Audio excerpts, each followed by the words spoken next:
Hi, everybody. I'm Nabil.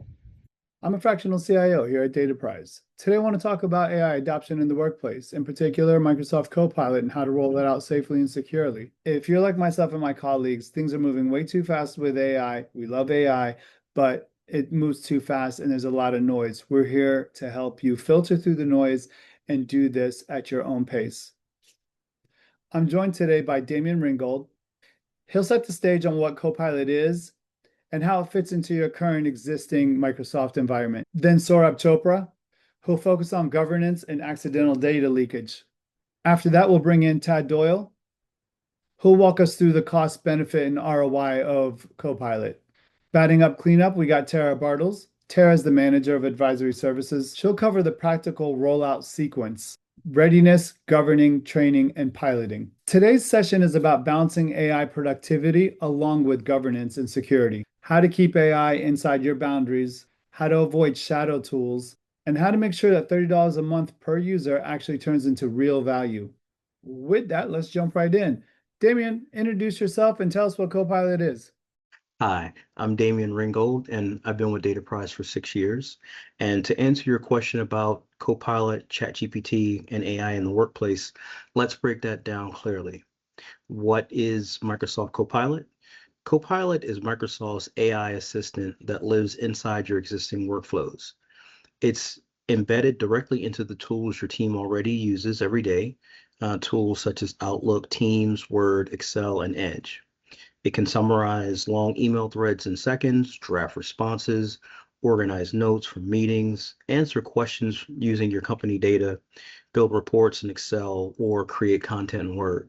Think of it as a permission-aware, enterprise-grade AI assistant that operates inside your Microsoft environment. What is Copilot or Claude, and are they the same thing? They're different tools, not direct competitors.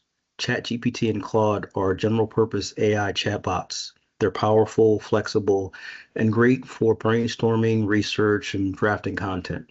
Copilot's a little different. Copilot is enterprise integrated. It's tied to your Microsoft 365 tenant. It respects user permissions. It only accesses data that you already have rights to. If licensed properly, it connects securely to your company data and stays inside your governance framework. ChatGPT and Claude operate in a public or standalone environments unless you've implemented enterprise controls. Now, here's the important part. If your employees don't have Copilot, they will still use AI. The difference is whether they use it inside your security boundaries or outside of them, because AI adoption is not optional anymore.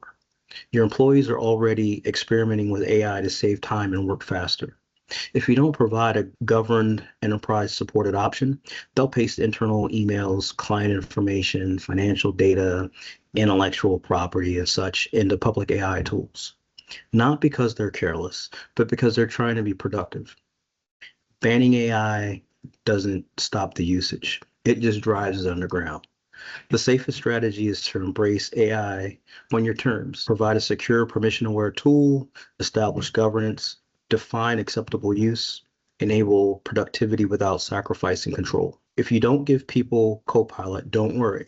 They'll just copy and paste your company secrets in the ChatGPT instead. So choose your fight wisely.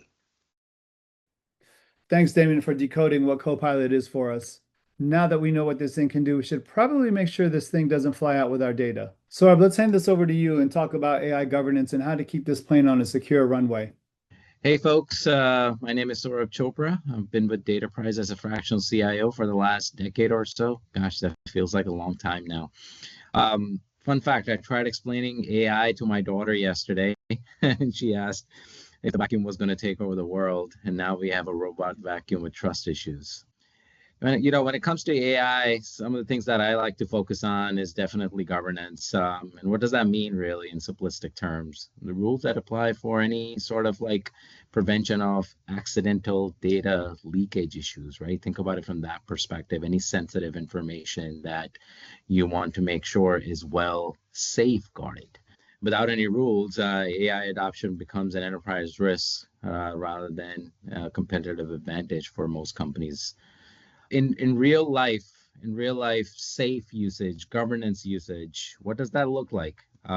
Regardless of what type of AI tool you're using. Well, you got to be able to define some of your eligible users and non-eligible users, and the guardrails that they should basically have established. And what does guardrails mean, right? Guardrails are, hey, I have this sensitive information that's sitting in this bucket right here.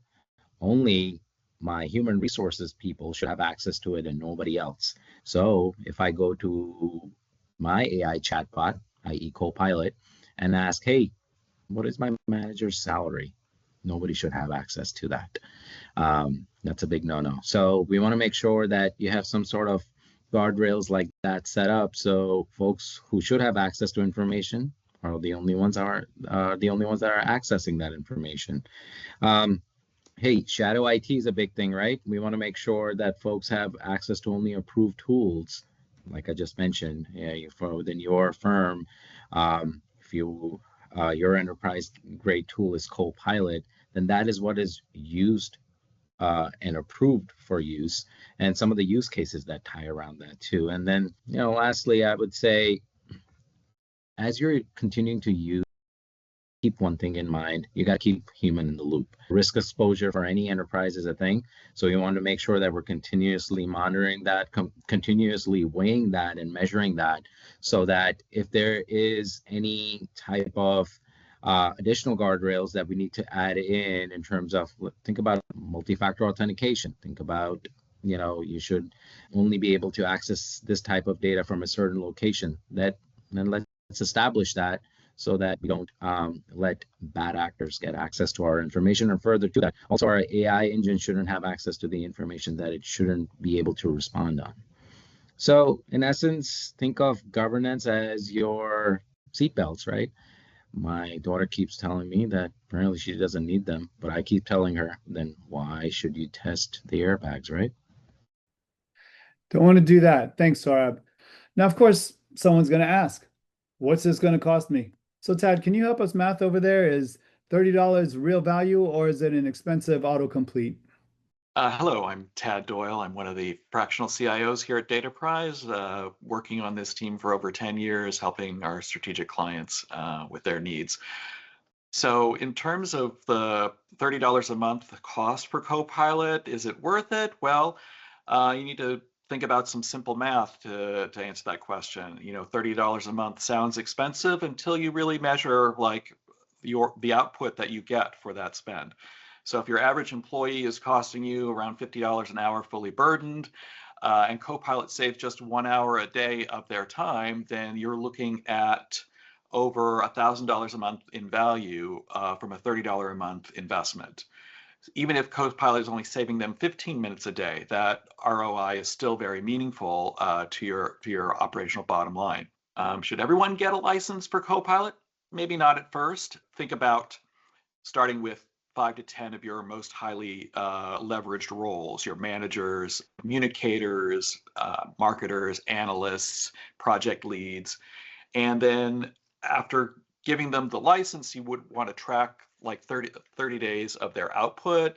Look at the draft communications they're generating, slide decks, meeting summaries and recaps, and other forms of client communication. And thinking about what is it you're measuring, think about the time saved from not having to go through multiple versions of a document, working with your internal marketing, tech writers, etc., and the communication that will save in terms of drafts being circulated over and over through different departments and stakeholders, and all those revisions that you have to go through. If that process is reduced and you're going through fewer revisions, and the output that's being generated because of the standardization of grammar and syntax is a lot clearer. So $30 a month to save $1,000 of your time. If that math doesn't math for you, check the batteries on your calculator or reboot. Appreciate that, Tad. So now we know that Copilot can save time and not break the bank. The real question is how do we roll it out without making it the world's most expensive and fanciest coat rack? Tara, can you walk us through how to roll this out in the right order? I'm Tara Bartels. I'm the manager of advisory services at Dataprise. I've been here for about 10 years, so not as long as you, Nabil, but I'm working on it. But no, these are all great questions and good conversation. It's really tempting to go out and get licenses for the tool you want and to just do it, just try it, just dive in. You have to be so careful, especially when we're talking about AI tools, right? Like this is not the same as just like buying a donut to try it. You're putting information into this thing, and it's not as simple as trying it out, testing it out, and if it doesn't work, it doesn't work. We can have real failures here that go beyond just like it wasn't worth the cost of the license. Like you can walk into real liability issues. You definitely, like Saurabh was saying, you definitely want to work on governance and have the rules for what you want to do. And as Damien alluded to as well, you got to address it head on. It's going to happen either way. You don't want to have a situation where there's like this shadow environment that you don't know about. So you have to approach those things as well. And the whole time you're balancing it out with risk, right? So you have to do just an honest and open risk assessment.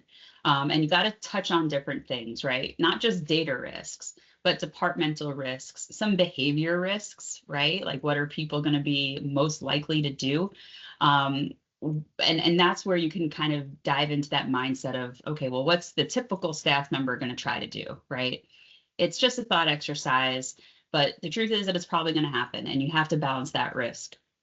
You also have to really look at the risk where you might have some gaps in identity and security, because just turning licenses on and letting everybody loose, all of a sudden you're going to have people that are accessing sensitive data because you didn't actually set up that data correctly to begin with. So everyone's always had access to certain files. They just didn't know it.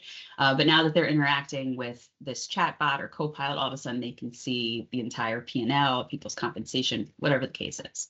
So you have to do a little bit of reflection. So there is a correct order that you can go about here, right? Definitely, if you're heading in the direction of licenses, by all means, make that your end goal. This isn't meant to stop you from doing that. These are just the things you want to do along the way to make that successful. Because worst case scenario, yes, there's something bad that happens. But also middle of the road, not a great scenario, is that people just don't find it useful. And you've paid for these licenses, and now you have a failed AI adoption. People say, what was the big deal with this anyway? AI is stupid. It's telling me this, it's doing this. So there's a lot of reasons why you want to implement it correctly. The last thing you want to do is have blown this money, people's goodwill equity saying, we're going to try AI, and it stunk. And then they don't want to try it again. So you don't want to do that. You want to go about the right way. So the correct sequence is, let's call it an AI readiness assessment. Guess what? Dataprise does that. Governance and safe use rules. We can help you with that too.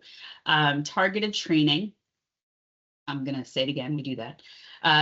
Pilot your group licensing, and then evaluate how it went and make up a plan to scale. We love doing each of those steps alongside you. We can do it as workshops. We can also do it more as a white glove service. But in any case, those are the steps you want to take, whether or not you do it with us. No problem. But that's what you want to think about. That's what you want to do. So buying Copilot, without training, it's a little bit like buying a Peloton bike and using it as a coat rack. Do you want to do that? It's not the best investment, not the way, probably even the best way to hang your coat. So you want to go about it the right way, make sure you're using it correctly, using it to its full potential, and be aware of the risks of using it the wrong way. Thanks, Tara. That's all we got for today. If you like this content, please click like below. And if you know somebody that can use this information, please forward this.